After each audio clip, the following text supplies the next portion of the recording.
Hello friends, welcome to our channel. இன்னைக்கு நம்ம பார்க்க போறது என்னன்னா பேசிக் செயின் ஸ்டிச் இருக்குல அதை யூஸ் பண்ணி ஃபில்லிங் எப்படி பண்றது அப்படின்றத பார்க்கலாம். அதுக்கு நான் இந்த டிசைன் இன்னைக்கு சூஸ் பண்ணிருக்கேன். இந்த டிசைன்ல நம்ம எப்படி செயின் ஸ்டிச்சை மட்டும் யூஸ் பண்ணி ஃபில்லிங் பண்ணலாம் அப்படின்றத பார்க்கலாம். சோ ஃபர்ஸ்ட் நான் அவுட்லைன் ஸ்டார்ட் பண்றேன். இங்க இருந்து நான் ஸ்டார்ட் பண்றேன். இந்த எட்ஜ்ல இருந்து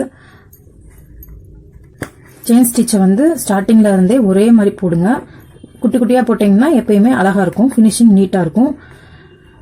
இந்த ஸ்டிச் டைம் எடுக்கக்கூடிய ப்ராசஸ் தான். நீங்க மித்தது எல்லாத்தையும் போடுறதை விட இது ரொம்ப டைம் எடுத்துக்கும் ஒரு இதை ஃபில் பண்றதுக்கே.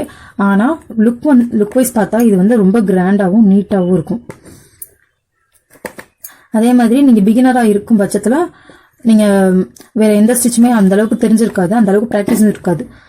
ஆனா இந்த ஒரு ஸ்டிச்சை மட்டும் வச்சு உங்களால ஒரு பிளவுஸை கம்ப்ளீட் பண்ண முடியும். நீங்க அப்படி ட்ரை பண்ணீங்கன்னா உங்களுக்கே ஓரளவுக்கு கான்ஃபிடன்ஸ் வந்துடும். நம்மளால போட முடியும் அப்படின்ற ஒரு கான்ஃபிடன்ஸ் வந்துடும்.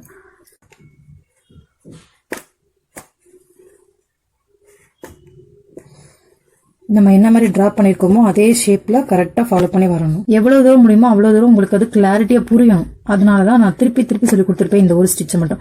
அதே மாதிரி இதுல ஷார்ப் எட்ஜ்ன்ற இதுவும் யூஸ் பண்றதுனால ஷார்ப் எட்ஜுக்கு நம்ம என்ன சொல்லி கொடுத்திருந்தோமோ என்ன பார்த்திருந்தோமோ அதை நீங்க இந்த இடத்துல ஃபாலோ பண்ணிருக்கணும். அந்த எண்டில் குட்டி ஸ்டிச்சஸ் போடுவோம்ல, ஸோ அந்த ஸ்டிச்சஸ் நீங்க ஃபாலோ பண்ணிருக்கணும். அப்பதான் அந்த இடத்துல நீட்டான ஃபினிஷிங் நமக்கு கிடைக்கும்.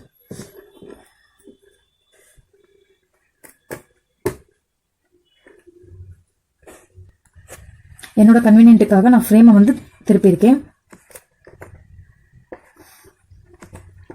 உங்களால முடிஞ்ச அளவுக்கு நீங்க ஃபர்ஸ்ட் ஒரு டைரக்ஷன்ல பழகிக்கோங்க. உங்களால முடிஞ்ச அளவுக்கு நீங்க எல்லா டைரக்ஷன்ஸ்லயுமே போடுறதுக்கு பிராக்டிஸ் பண்ணிட்டே இருங்க. எவ்வளவுக்கு எவ்வளவு நீங்க பிராக்டிஸ் பண்றீங்களோ அவ்வளவுக்கு அவ்வளவு உங்களால ஸ்டிச்சஸை நீட்டா போட முடியும். அதே மாதிரி இந்த எண்டுக்கு வரும்போது கரெக்டா இந்த இடத்துல நம்ம ஸ்டார்ட் பண்ணிருக்கோமா, சோ அதுக்கு லைட்டா ஒட்டுனாப்ல, ஆனா வெளியில இந்த இங்க எனக்குள்ள தெரியுதா இந்த இடத்துல பினிஷ் பண்ணணும். அப்பதான் உங்களுக்கு இந்த கேப் தெரியாம இருக்கும். இந்த இடத்துல நீங்க பினிஷ் பண்ணீங்கன்னா கேப் தெரியாம இருக்கும். அதுக்கப்புறம் அதே மாதிரியே முதல் போட்டு செயினை ஒட்டி போடணும். எவ்வளவு ஒட்ட முடியுமோ அவ்வளவு தூரம் நெருக்கமா போடணும். அப்படி போட்டோம்னா அடியில் இருக்கிற துணி அந்த அளவுக்கு தெரியவே கூடாது. ஃபுல்லா அடைச்சாப்புல ஃபில் பண்ணி இருக்கணும்.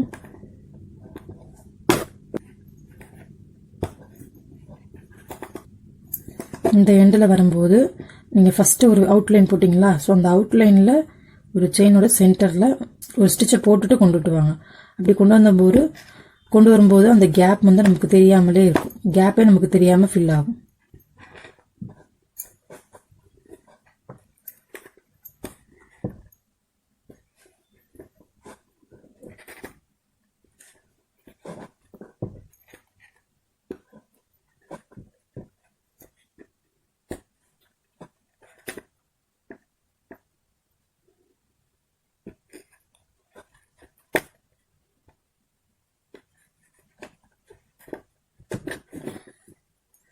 மூணு கார்னர்ஸ்லயுமே அதே மாதிரியே முந்தின ஸ்டிச்சுக்குள்ள கொண்டுட்டு வந்துட்டு அதுக்கப்புறமா டர்ன் பண்ணணும். அதே மாதிரி நூலை இழுக்கும் போது ரொம்பவும் இழுத்து சுருக்க வர மாதிரி வைக்கக்கூடாது, ரொம்ப லைட்டாவும் இழுக்கக்கூடாது. கரெக்டா இழுக்க பழகிக்கணும். இது யூஸ் பண்ண உங்களுக்கே இந்த ஸ்டிச் நல்லா இருக்குது, இந்த ஸ்டிச்சை சுருக்க விடுது, எதனால அந்த மாதிரி ஆகுது அப்படின்னு சொல்லிட்டு நமக்கே நம்மளாலே அதை செட் பண்ணிக்க முடியும். ஸோ ட்ரை பண்ணிட்டே இருக்கணும். பிராக்டிஸ் தான் ரீசன். பிராக்டிஸ் பண்ணிட்டே இருந்தோம்னா எல்லாமே கரெக்டா வரும் நமக்கு.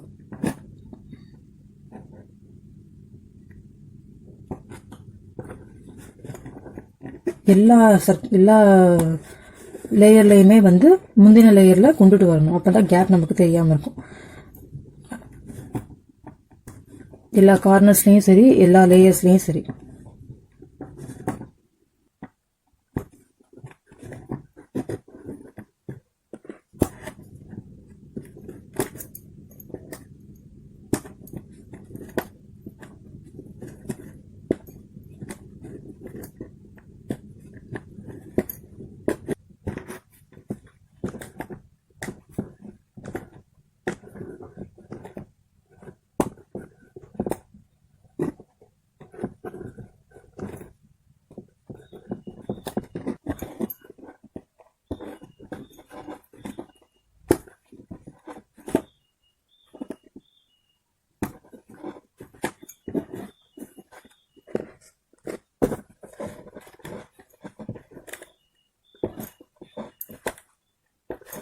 இது வந்து டைம் எடுக்கிற ப்ராசஸ் தான். ஆனால் ஃபினிஷிங் வந்து கிராண்ட் லுக்காக இருக்கும், ரொம்பவும் நீட்டாக இருக்கும்.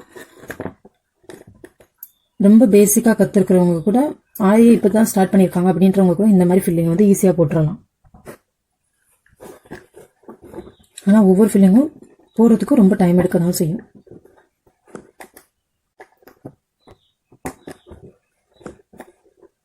நீடில் ஸ்ட்ரைட்டாக வச்சு ப்ராக்டிஸ் பண்ணிட்டு வரணும். அது ரொம்ப ரொம்ப முக்கியம். அதனால தான் திருப்பி திருப்பி சொல்கிறேன், நீடில் ஸ்ட்ரைட்டாக வச்சு ப்ராக்டிஸ் பண்ணுங்க.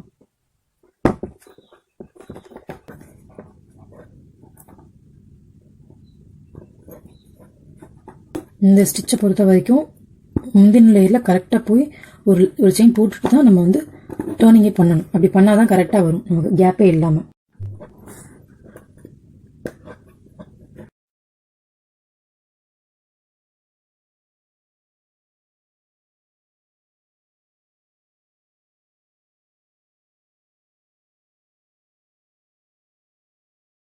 எல்லா டைரக்ஷன்லையும் ஸ்பீட் வர மாதிரி ப்ராக்டிஸ் பண்ணிக்கோங்க.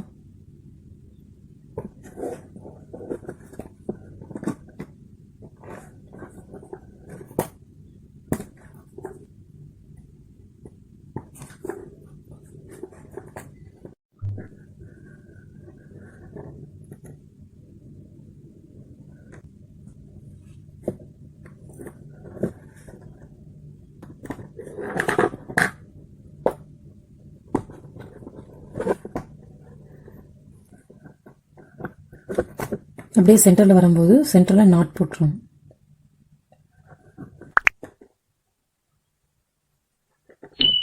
இப்படி ஃபினிஷ் பண்ணி முடிச்சிடணும். ஃபர்ஸ்ட் நான் இதோட நிப்பாட்டிடலாம் இப்படின்னு சொல்லிட்டு தான் நான் டிசைட் பண்ணியிருந்தேன். ஆனால் அதுக்கப்புறம் எனக்கு இதை பார்க்கறதுக்கு ரோஸ் அந்த மேல் பாட்டு இருக்குல்ல, அது மாதிரி தெரிஞ்சிச்சு. அந்த ரோஸ் ஃப்ளவர் மாதிரி இருந்துச்சு. ஸோ அதனால நான் இந்த இடத்துல ஒரு ஸ்டெம்மும் ஒரு லீஃபும் கொடுத்தேன்.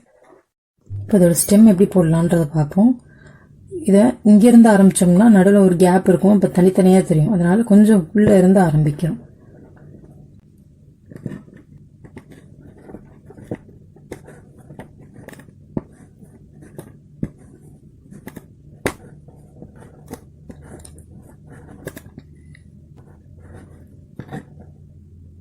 இதுக்கும் நான் சொல்லிக் கொடுத்த அதே டெக்னிக்கே ஃபாலோ பண்ணுறேன். இப்போ இப்படியே டர்ன் பண்ணுறேன்.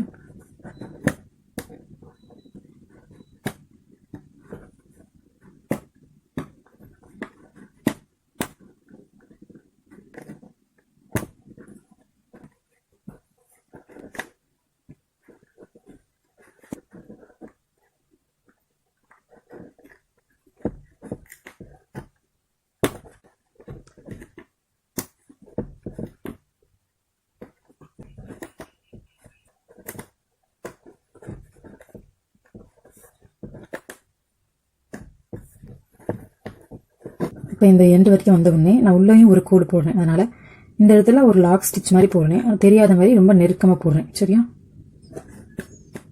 போட்டுட்டு அதுக்கப்புறமா ஸ்டிச்சை இங்கேனுக்குள்ள உள்ளேயும் நெருக்கமாக ஒரு ஸ்டிச் போட்டு கண்டினியூ பண்ணுறேன்.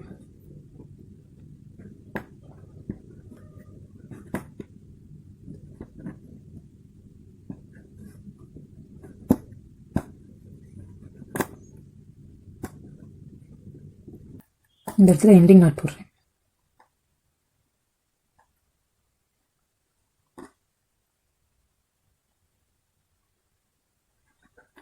நாட் முடிச்சாச்சு. இதுதான் இந்த ஃப்ளவரோடைய ஃபினிஷிங் லுக். இது பார்க்கறதுக்கு அப்படியே ரோஸ் மாதிரியே இருக்கலாம். இன்னைக்கு நம்ம பார்த்த ஃபில்லிங் மெத்தடை இந்த மாதிரி யூஸ் பண்ணலாம். இதே மாதிரி நீங்க வேற எந்த டிசைனுக்கு யூஸ் பண்ணணுமோ யூஸ் பண்ணிக்கலாம். அதில் சில ஐடியாஸ் வந்து இந்த மாதிரியும் நீங்க யூஸ் பண்ணி பார்க்கலாம். இந்த மாதிரி ஷேப்பு, அதுக்கப்புறம் இங்கே மேங்கோ ஷேப்பு, அப்புறம் வந்து டைமண்ட் ஷேப்பு, இந்த மாதிரி நீங்கள் நிறைய இதில் ட்ரை பண்ணி பார்க்கலாம். வேறு என்ன மாதிரி ஷேப்ஸ் உங்களுக்கு ஐடியா இருக்கும் அந்த மாதிரியும் ட்ரை பண்ணி பாருங்கள். ப்ராக்டிஸ் பண்ணிகிட்டே இருங்க, கண்டிப்பாக வந்துடும். நீங்கள் ஃபர்ஸ்ட் ப்ராக்டிஸ் பண்ணும்போது இந்த அளவுக்கு செயின் ஸ்டிச் வந்து ஒன்று பக்கத்தில் ஒன்று நெருக்கமாக வரும் அப்படின்றது ரொம்ப ரேர் கேஸ் தான். ஆனால் நீங்கள் ப்ராக்டிஸ் பண்ணிகிட்டே இருந்தீங்கன்னா அது வந்து நெருக்கம் கொடுக்க ஆரம்பிச்சிடும். ஸோ நீங்கள் அதுக்கான ஐடியாஸ் வந்து உங்களுக்கு கிடைக்க ஆரம்பிச்சிடும். நம்ம இந்த இடத்துல தான் மிஸ்டேக் பண்ணுறோமா அப்படின்னு சொல்லிட்டு உங்களுக்கே வந்து என்ன பண்ணுறீங்க அப்படின்றது உங்களுக்கு தெரிய ஆரம்பிச்சிடும். ஸோ ப்ராக்டிஸ் பண்ணிகிட்டே இருங்க. இந்த வீடியோக்கு ரிலேட்டடான வீடியோஸ் எல்லாத்தையுமே நான் டிஸ்கிரிப்ஷனில் அதனோட லிங்க்ஸ் எல்லாத்தையுமே கொடுக்குறேன். செக் பண்ணி பாருங்க. இந்த வீடியோ யூஸ்ஃபுல்லாக இருக்குன்னா லைக் பண்ணுங்க. வீடியோ பற்றின கருத்துக்களை கமெண்ட் பண்ணுங்க. யாருக்கு யூஸ்ஃபுல்லாக இருக்கும்னு நினைக்கிறீங்களோ உங்களுக்கு ஷேர் பண்ணுங்க. கண்டிப்பாக சப்ஸ்கிரைப் பண்ணிடுங்க. தேங்க்யூ ஃபார் வாட்சிங்.